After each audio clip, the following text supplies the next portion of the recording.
Apple зарабатывает на аксессуарах больше, чем Samsung на своих телефонах.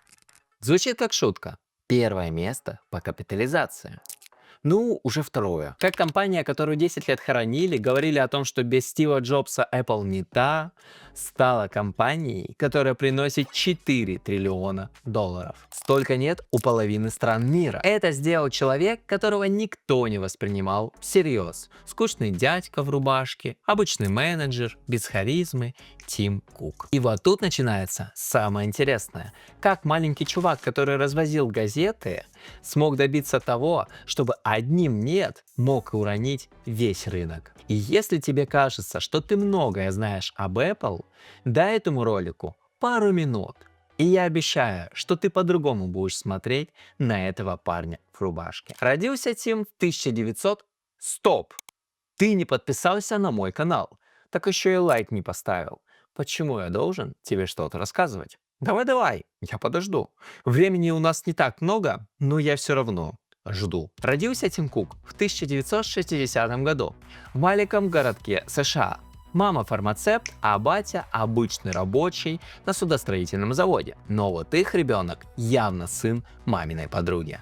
Представляй картину. 4 утра, везде темно. Маленький Тим перед школой развозит газеты. Через пару лет он стал жарить котлеты в местной бургерной. Над ним жестко стебались одноклассники, но он не отступал от своей цели. Тогда-то он и понял, что эффективность — это все. Дальше первый в семье с высшим образованием, инженерка в Оберне, бизнес-магистр в Дуке и параллельно 12 лет работы в IBM, где одна ошибка уже может стоить миллионы долларов.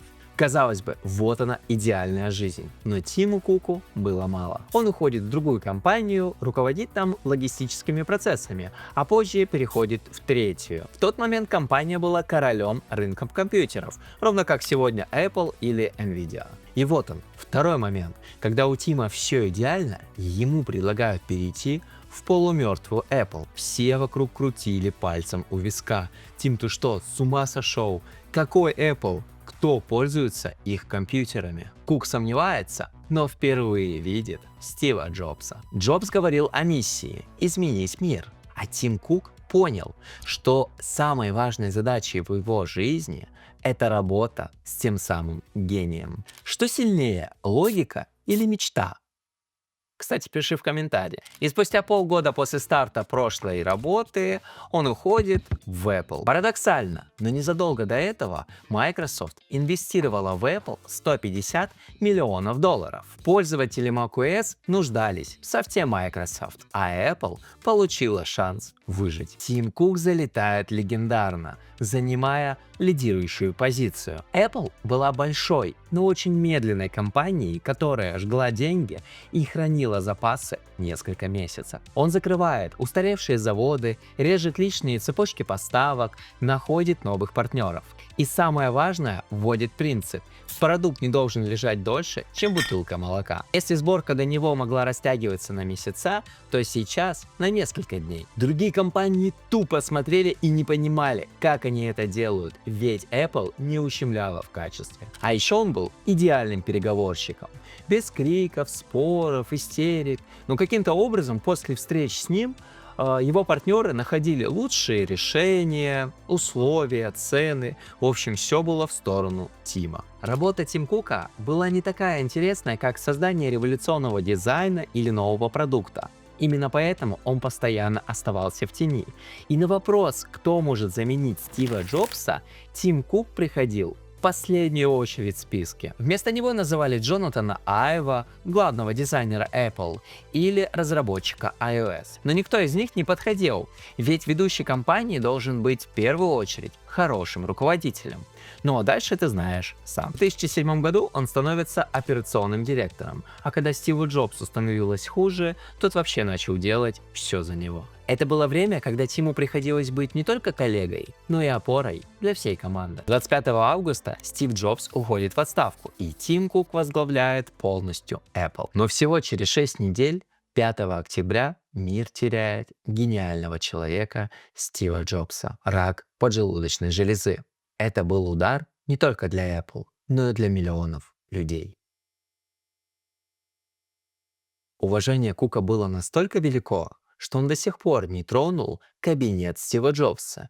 И выглядит он так, будто бы вот-вот он скоро вернется. А в 2017 году появляется театр Стива Джобса. Дань памяти человеку, изменившему мир. Чувствуешь, насколько сильна связь даже сегодня между именем и компанией. Но несмотря на все уважение, Тим начал переворачивать команду. Вылетает глава iOS после истории с провальными Apple Maps. Следующим идет глава магазинов Apple. Он экономил там, где не нужно было это делать. Тим Кук не держался за людей только потому, что они легенды. Он держался за тех, кто реально работает. Именно поэтому он смог создать команду, которая в будущем поднимает Apple до триллионов долларов. Если у Стива Джобса все крутилось вокруг его мнения, то у Тима Кука не так.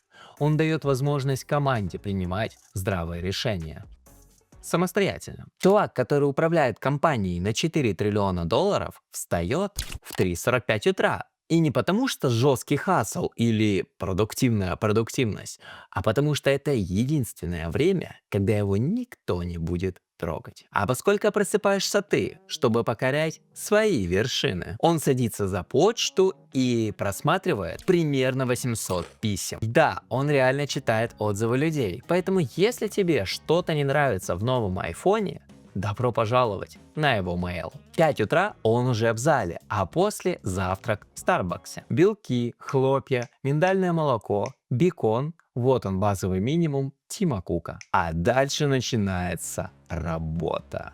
Причем настолько агрессивная, что после его собраний сотрудники могут выходить со слезами. На первой встрече он тебе задаст 10 вопросов. Ответишь правильно, в следующий раз будет 9. Нет? Задаст все 20. Он не давит, он тренирует, чтобы каждый отвечал за свои слова и не прятался за красивыми слайдами презентаций. И самое забавное, чтобы попасть к нему на собрание, с тобой будут беседовать предварительно другие менеджеры. Еженедельные собрания могут достигать 5-6 часов, поэтому можешь не жаловаться на свои часовые. Тишина, вопрос, пауза, правильный ответ.